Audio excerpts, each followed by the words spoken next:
Hello, and welcome back to the Deep Dive. I am so glad you are here with us today. It's great to be back. Whether you are on your morning commute, maybe you are at the gym, or perhaps you are just winding down for the evening, we are happy to be in your ears. And today, Yeah. we're doing something a little bit different. Yeah, a little bit meta. That's the word. Usually, we take a big topic like Yeah. the history of the internet or the science of sleep, and we break it down. Mm-hmm. But today, the topic is actually, well, it's the very thing we are doing right now. Exactly. We're talking about the mechanics of language, Mm-hmm. but not in the way you might think. We aren't here to give you grammar rules or a big vocabulary list. No, this is much deeper. Yeah. We're talking about the operating system, the software running inside your brain when you communicate. Right.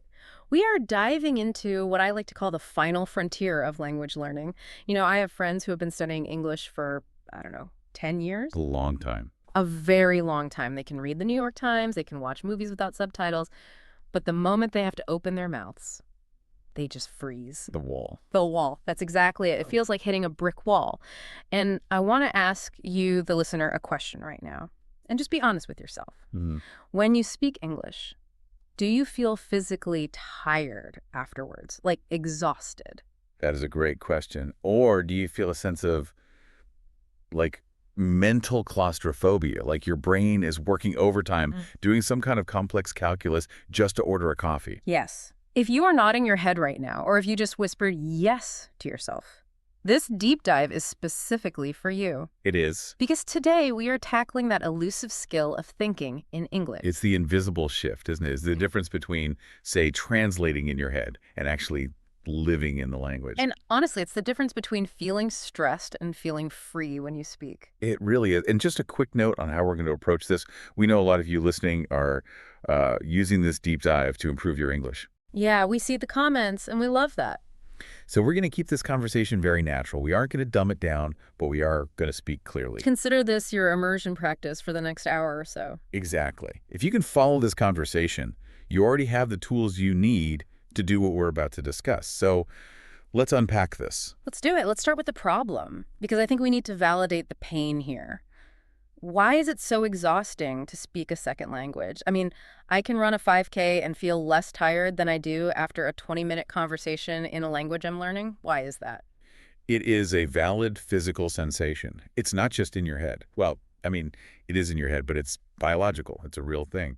We call this the translation trap. The translation trap, that sounds ominous. It is, a little bit, because it's the default setting for most adult learners. It's the path of least resistance, or what feels like it anyway.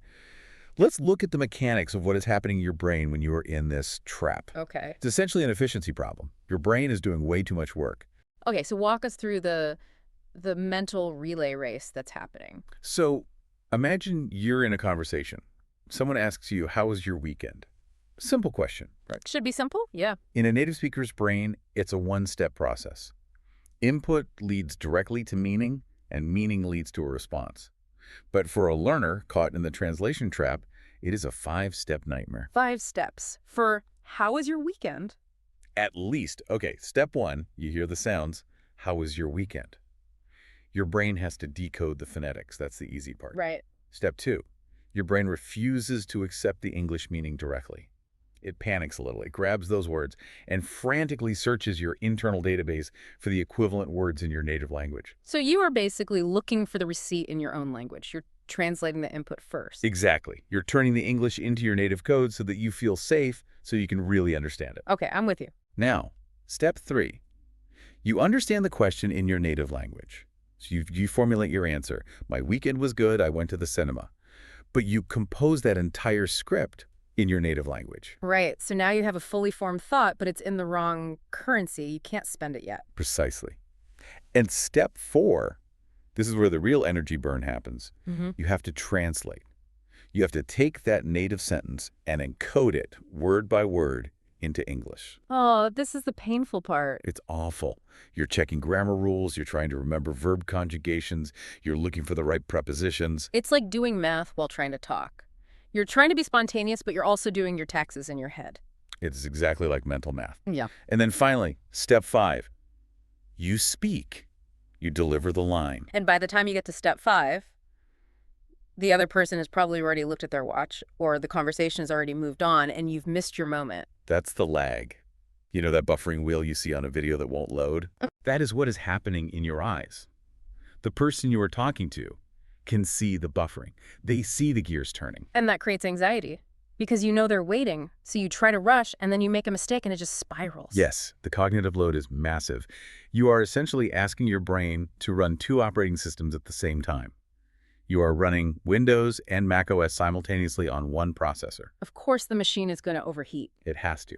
The fan starts spinning, the laptop gets hot. Yeah. That's the headache you feel after the conversation. It's real. That is a perfect analogy. Okay. Wow. So the goal of thinking in English is not just like a stylistic choice, it's an efficiency requirement. It's a system upgrade. We need to cut out the middleman. We need to remove steps 2, 3, and 4 from that process. We want to go straight from input to meaning, and then from meaning to output. Just 2 steps. Correct. When you see an apple, you shouldn't think of the word for apple in your language and then translate it. You should see the red, round fruit, and your brain should instantly fire the connection, apple. The word and the object become one. Okay, I get the theory. I really do. It makes perfect sense structurally. But here's where and I think a lot of listeners, get stuck. It sounds like magic. It sounds like a special talent that you either have or you don't have. Oh, I hear that all the time. I'm just not talented at languages, or I'm too old to learn. Right. Or my favorite one, I'll start thinking in English when I am fluent. Ah, the classic mistake. That is completely backward. Yeah. You don't think in English because you are fluent. You become fluent because you think in English. Whoa, say that again. That feels important. You become fluent because you practice thinking in English. Yeah. It is the vehicle, not the destination. It's the training, not the prize at the end. Okay, so if it's a vehicle, how do we start to drive it? Because the biggest objection I hear, and I've felt this myself, is what I call the stupidity factor. The stupidity factor. Tell me more. Yeah. The myth of complexity. In my native language, I'm a reasonably intelligent adult. I can discuss politics, I can make jokes, I can understand irony and sarcasm. I have a rich inner world. The complex inner monologue. Exactly. But when I try to think in English, my thoughts are, well, they're like a toddler's. Me hungry. Me want food. Exactly. It's humiliating. My inner monologue goes from being, Shakespeare to being a caveman, and my ego hates that. It just absolutely hates it. This is the ego barrier, and it is arguably the single biggest hurdle to fluency for intelligent adults. Really? More than grammar? Oh, much more. We are addicted to our adult complexity. We have an identity built around being smart and articulate.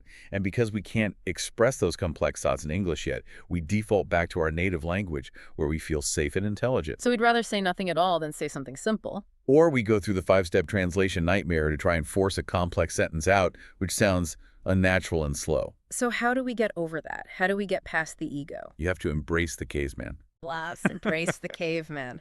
Okay, put that on a t-shirt. Seriously. You have to give yourself permission, radical permission, to be simple. You have to accept that your thoughts must be simple at first. Fluency is not about vocabulary size or grammatical complexity. It is about flow. It is about the speed of connection between a thought and a word. So you're saying it's actually better to have a very simple thought that is 100% in English than a really complex, interesting thought that is translated? 100%. Yeah. Without a doubt, if you're walking down the street and you feel a cold breeze, your native brain might think, the wind is particularly biting this morning. I really should have worn a scarf. It's just a lovely, articulate sentence. It is. But your English brain at the beginning might only be able to handle, it is cold. Or maybe even just cold. And that's okay. That's not a failure. That is perfect. That's a huge win. Because that simple thought, cold, is direct. There is no translation. You felt the physical sensation and you labeled it directly in English. You just built and reinforced that neural pathway. A tiny little path, but it's there. So we need to lower the bar. We need to give ourselves permission to sound like a child inside our own heads. Drastically lower the bar. You are building a foundation. You can't start by building the beautiful penthouse suite with the balcony. You have to pour the concrete for the basement first. And that baby talk inside your head, That is the concrete. I think that's a huge relief for people to hear. You don't need to be debating philosophy in your head from day one. You just need to be labeling reality. That's all it is. Label your reality. Okay, so let's get into the how. We've talked a lot about the why and the what, but if I wake up tomorrow morning and I say, okay, today is the day, I'm going to start this habit, what do I actually do? The first technique, and it's by far the most effective one for beginners, is something called narrating your life. The narrator method, I like it. Yes, and I want to make a quick distinction here between inner speech and private speech. Okay, what's the difference? Inner speech is the silent monologue inside your head, the thoughts that nobody else hears. Private speech is when you actually mutter to yourself out loud.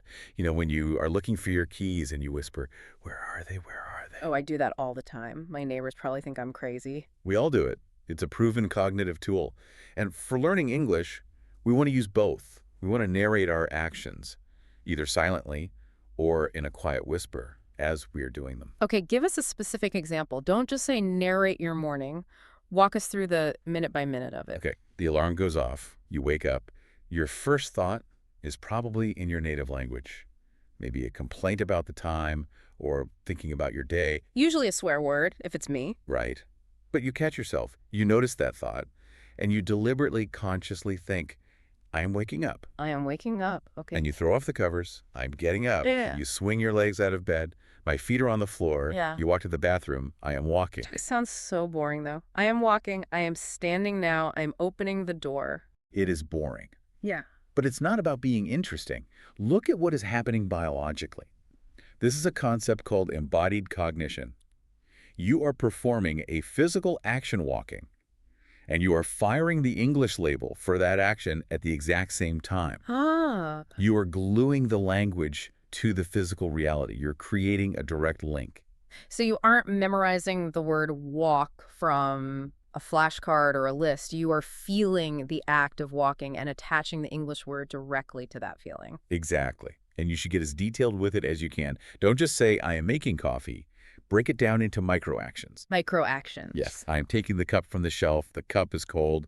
I am opening the bag of coffee. I am smelling the coffee. Smells good. It smells good. I am pouring the water. The water is hot. Right. Where is the spoon? Where is the spoon? Perfect. By doing this, you are filling the void in your brain with English. You're actively crowding out your native language, even just for a few minutes. And the best part is nobody can hear you. There is zero judgment.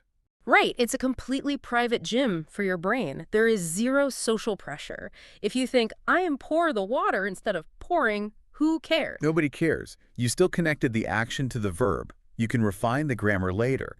The connection is the important part. But I have to admit, it feels weird. It feels incredibly unnatural to talk to yourself, even silently. There's a barrier there. It feels bizarre. You will feel like a crazy person for the first few days, I guarantee it. Okay, good. I'm glad you admitted that. It's not just me. No. You have to push through the weirdness. Acknowledge it. Literally say to yourself, in English, okay, this feels silly, but I am training my brain. It's like doing vocal warm-ups before singing. You look and feel ridiculous making those noises, but it warms up the instrument. This is the same thing. Okay, so I'm narrating my life. I'm in my car. I am driving to work. The light is red. That car is blue. But then I hit a snag. The gap. The gap, exactly. I want to narrate something. Maybe I see a squirrel running across the road, but I don't know the word for squirrel. This is the critical moment. This is the moment where most people fail and give up on the exercise. Right, because the panic sets in. The brain goes, error, file not found. And the immediate overwhelming instinct is to switch back to your native language to find the word. Oh, in my language, it's a native word. It's the brain seeking comfort. We hate that vacuum. We hate the silence of not knowing. But this brings us to the next crucial strategy. Making friends with silence. That sounds very zen, making friends with silence. It is a little bit, but it's also highly tactical. We need to train a skill that linguists call strategic competence. Strategic competence, that's a fancy term. It just means, how do you solve a communication problem when you don't have the right tool? If you are MacGyver and you don't have a screwdriver, you use a coin or a knife. Right. In language, if you don't have the exact word squirrel, you don't give up and switch languages. You use the other words you do have. So you mean circumlocution, talking around the word. Exactly. Describe it. You see the animal. You don't know its name. So what do you think instead? I see a small animal. It's a brown animal. Good. What else? It runs fast, it climbs trees, it has a big fluffy tail. The thing that eats nuts. Yes, the thing that eats nuts. Perfect. Now, did you say the word squirrel? Mm. No. Hmm. But did you stay in English? Yes. Yes. And that is the victory. It's about not breaking the chain, not breaking the flow of English thought. Precisely. Every single time you switch back to your native language to check a word, you break that new neural circuit you're trying to build. You reactivate the translation trap. But if you talk around the word, you're training your brain to be flexible, to be creative, to find solutions. And honestly, native speakers do this all the time. Constantly. How often do you forget a word in your own language? You're trying to describe something and you say, pass me, Yeah. the thing, the clicker for the TV. The remote. The remote. You didn't suddenly switch to French or Spanish to find the word. You just described it. We need to treat that moment not as a failure, but as a normal communication strategy. I love that. Stay in the struggle. Don't run from it. Yeah. Stay in the struggle. The moment of not knowing is actually where the learning happens. If you instantly look it up or translate it, your brain doesn't have to work. It gets lazy. Okay, this is all very practical. Now, thinking is an output activity, right? We are producing thoughts, but we can't produce if the tank is empty. Correct. You cannot bake a cake without ingredients. You need flour, sugar, eggs. And for language, the primary ingredient is input. We talk a lot about immersion, but how does literally listening to this conversation right now actually help me think? How does that connection happen? Well, there's a very powerful concept in linguistics called the input hypothesis, which was popularized by a linguist named Stephen Krashen.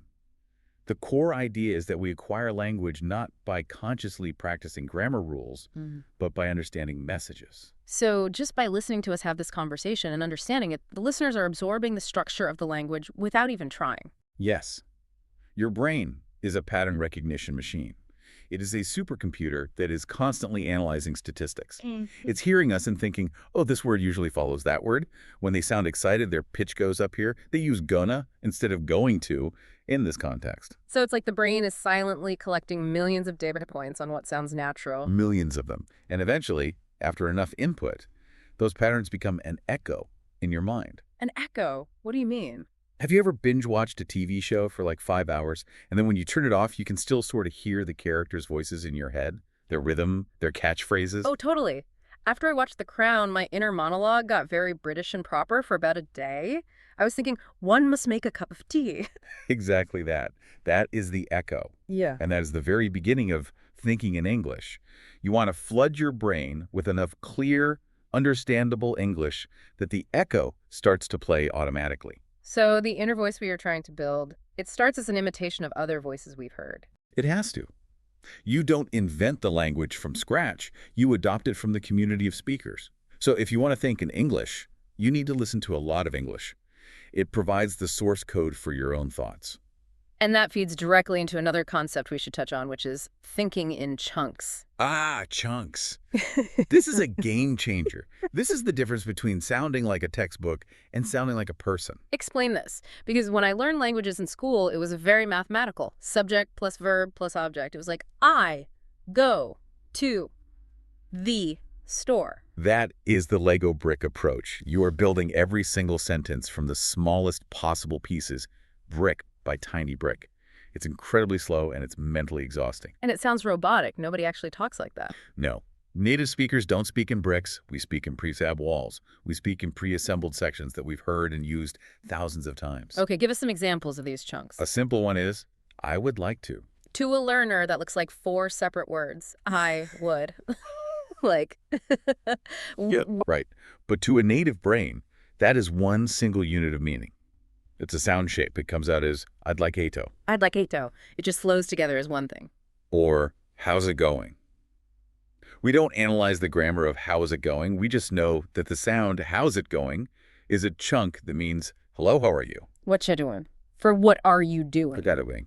I don't think so. By the way, kind of, sort of, these are all chunks. So when we are trying to think in English, we shouldn't be constructing these long, complex grammar trees in our head. We should just be grabbing these pre-made chunks. Yes. And you learn the chunks from your input from listening. Yeah. You hear, by the way, 100 times, and your brain logs it as one piece. So when you need it, you just grab the whole chunk. This massively reduces the CPU usage in your brain. Instead of retrieving 4 or 5 items, you just retrieve one. That makes the flow so much faster. It's the secret to sounding smooth. It is. It's about recognizing patterns, not just individual words. I want to pivot to something a little deeper now. We've talked a lot about the mechanics and the techniques, but there's a huge emotional side to this, isn't there? The emotional barrier, yes. It's very real. Yeah. I've heard many bilingual people say that they feel like they have a split personality, like they are a slightly different person in English than they are in their native language. That is an incredibly common and very real phenomenon. And it can be unsettling at first. It can feel like you're not being your true self. Why does that happen? Why do we feel like a different person? Well, think about what a language is. Your native language is tied to your deepest, earliest memories. Your childhood, your parents' voices, your first love, your trauma, your greatest joy. The words themselves have a deep emotional weight and history for you. But English. For most learners, English is just something you learned in the classroom. It's academic. At first, yes. English can feel cold or flat or impersonal. You might be able to say the words "I love you" in English and feel almost nothing, whereas saying the same phrase in your native language could make you cry. So when you try to think in English, you might feel kind of fake, like you're an actor playing a role. You are acting, but you have to reframe that. You aren't being fake. You are building a new character. You are discovering a new part of yourself. A new character. Yes, the English you. Maybe the English you is a bit more direct or more formal. Maybe they are a bit more polite because you use phrases like, "Could you please?" Maybe they are funnier because you learn a certain kind of humor. I've definitely noticed that I am more direct in English. And I think it's because I don't know enough polite, subtle words to beat around the bush, so I just say the thing. That's a common experience. I do not like this idea. Very direct. But you have to give yourself permission to be that new person, to explore that Yeah. identity without judging it. And it's a safe space to do it, right? I mean, your mind is the one place no one else can go. It is the safest possible space. No one is grading your thoughts. No one can hear your messy grammar or your simple vocabulary inside your own head. No one is judging the English you except for you. So stop the judgment. Stop the judgment. If you have a thought and the grammar is a bit messy or the emotion feels a bit shallow, just let it be. You are growing into that new character. You're trying on a new costume. I like the idea that we aren't losing our identity, but we're just adding an extension to it, a new room in the house. Exactly. It's not subtraction, it's addition. You are adding a new lens through which to view the world. Different languages force your brain to pay attention to different things. Can you give an example of that? How a language changes your perception? Sure. Some languages, for instance, force you to state the gender of every object. So speakers of those languages are constantly, subconsciously categorizing the world into masculine and feminine. Okay. Some languages force you to specify if you witnessed an event personally or if you just heard about it from someone else. Yeah. English, famously, forces you to be very, very specific about time. I run, I am running, I was running, I have run. They all mean different things. So when you start to think in English, you automatically start seeing the world through that time lens. You become more aware of the timing and duration of actions. You do. You start perceiving reality in a slightly different way. And that expands who you are. It gives you another angle on life. That's beautiful. When you frame it like that, it's not just a skill for getting a better job. It's a tool for personal expansion. Ideally, that's what it should be. I want to address one last physical reality before we wrap up and summarize. We mentioned the tiredness at the beginning, but I want to talk about brain fatigue as a good sign. Yes. The headache. The mental fog. Is it normal to actually get a headache from practicing this? It is completely normal. In fact, I'd go so far as to say that if you aren't getting a little bit tired after a practice session, you probably aren't pushing yourself hard enough. So it's like no pain, no gain for your brain. In a neurological sense, yes. Yeah. You have to understand the concept of neuroplasticity. When you do this, your brain is physically changing. You are growing new synaptic connections. You are literally building new infrastructure. It's like hacking a new path through a dense jungle with a machete. That is the perfect analogy. Your native language is a superhighway. It is an 8-lane, perfectly paved road with bright lights. You can drive 100 miles an hour down that road with one hand on the wheel, not even thinking about it. And thinking in English. At first, English is a dense, dark forest, and you have a machete. You have to chop the vines. You have to Ah. stomp down the grass. It takes real physical energy. Your brain burns glucose to forge those new paths. So when I feel that fog or that slight pressure in my temples after trying to think in English for 20 minutes, that's the feeling of road construction in my brain. That is the feeling of your brain upgrading itself. It's a good pain, so don't let it discourage you. Don't see it as a sign of failure. Treat it as a badge of honor. I am tired because I worked out my brain today. Be patient with yourself. This isn't going to happen overnight. Be incredibly patient. You are rewiring an adult brain that has spent decades operating in one way. That is not a small task. It takes time and consistency. So how do we know it's working? Because sometimes it feels like you're practicing for months and nothing is happening. The progress is so slow you don't see it. What are the signs of progress? That's a great question, because progress is sneaky. It doesn't happen in a straight, obvious line. But you should look for the little aha moments. Like what specifically? The first one is the automatic reaction. Okay, give me an example. Let's say you drop your phone. A nightmare scenario. In the past, you would curse or exclaim in your native language automatically. But one day, you drop it. And before you can even think, what comes out of your mouth is, oh, shoot, or, oh, my God. In English, It just pops out without you choosing it. it bypasses the conscious filter. Yeah. That is a huge victory. It means that, for that one split second, the English reaction was faster and more direct than the translation from your native language. What about dreams? People always talk about dreaming in another language. Dreaming is the holy grail. Right. If you have a dream where you are speaking English, or even just where the people in the background of your dream are speaking English, that is a massive sign. Why is that so significant? Because it means your subconscious mind is accepting the language as a valid system for processing reality. It has moved from the storage room of your brain to the living room of your brain. It's part of the furniture now. That must be such a cool feeling. I'm still waiting for my first full English dream. That'll be a milestone. It will come. Just keep feeding your brain the input. So let's bring all of this together. We've covered a lot of ground today, a lot of ideas. We have. We talked about the translation trap and why it's so inefficient and exhausting. We talked about the need to be simple, to embrace the caveman level of thought and not let your ego get in the way. And we discussed the narrator method, narrating those tiny micro actions in your day. I am pouring water. This cup is blue. And we talked about making friends with silence when you hit that gap, and using circumlocution describing the squirrel instead of panicking and switching languages. And of course, the importance of input and the echo, filling your brain with so much English that it starts to play back automatically, and using chunks, I like the Merito, by the way, to speed up your mental flow. And finally, accepting the brain fatigue is a good sign, and embracing the new identity, the English you, that comes with this new skill. It really is a journey. But it's a journey that you can start literally right now, the second this is over. That is our challenge to you. As soon as this deep dive ends, don't just switch to the next podcast or turn on music. Take just 5 minutes of silence. Just look around the room you are in. Silently, in your head, name 3 things you see in English. Wall, lamp, window. Then think one simple sentence about what you're going to do next. I'm going to turn off my phone. I'm going to stand up. I am going to drink some water.